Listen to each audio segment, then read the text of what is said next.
پێغەمبەری خوا صلی الله عليه وسلم وەکو لە صحیحی تەرغیب و تەرهیبا بەژمارە فرموودەی 819 هاتووە تاجی سەرمان نوری چاومان محەممەد صلی الله عليه وسلم دەفەرمێ إن الله يحب الغني الحليم المتعفف ويبغض البذيء الفاجر السائل الملح إن الله براستي الله سبحانه وتعالى بذاتي خوي يحب بردوام أم كساني خوش دوي أم الغنية أم دا صلاة دار لقل أو هم دا صلاة مادي هيزو شكدا الحليم پیغمبر صلى الله عليه وسلم فرمت چەند جوانە کەسێکی لەسەر خۆ هەیە من بێ ئەوەندە دەسەڵاتی هەیە دەستی دەڕوا کەچی لەگەڵەوەشە زۆر لەسەر خۆیە الحەلیم کەسێکی نەرمونیان ئەڵێ ماڵحەمی سەر برینەکانە المتعفف زۆر لێبوردەیە لە حەقی خۆی دەبورێ ئەڵە با شەڕ ڕوونەدا با کەس لەسەر من تووشی فیتنە نەبێ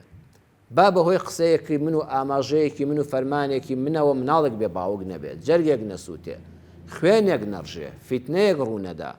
شەقامێک نەشێوێ وڵاتێک گوێران نەبێ المتعفف زۆر لێبوردەیە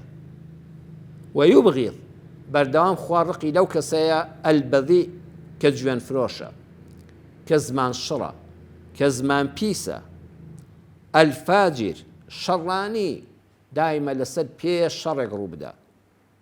السائل بەڵام هەر ئەوەندە شەڕەکە ڕوویدا جوێنەکەیدا فیتنەیەکە دروست بوو ئەمجا دەکەوێتە پاڕانەوە الملح ئەم جیاوازیش نایەنێ دەستی ئەم ماچ دەکات دەستی ئەو ماچ دەکات خۆیەکە بە دیواخانی ئەودا لەم دەپاڕێتەوە حتا بڵێ زمانی پیس بووە زمانی خۆی نەگرتووە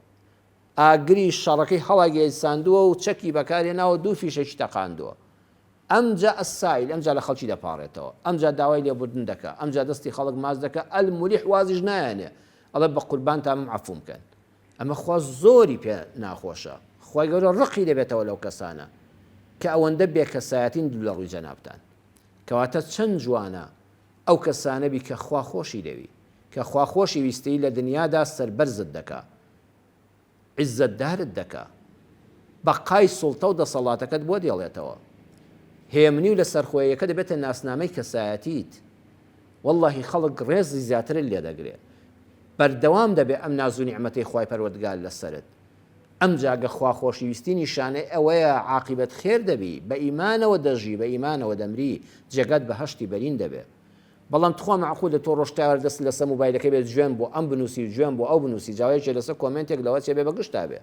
ئەمجا دوایی خێرا پەلاماری چەک دەدەی ئەمجا دواییش پێغەمبەر صلی الله علیه و سلم فەرمووی ئەسایل لەم و لەو دەپاڕێ و الملح وازیش نایەنی هەناوەندە عەفوت کەن کە خوا ڕقی لێی بوو ڕێت لێت بوو کەسایەتین نامێنێ شەخصیەتن نامێنێ ئیمانەکە لە خەتەرایە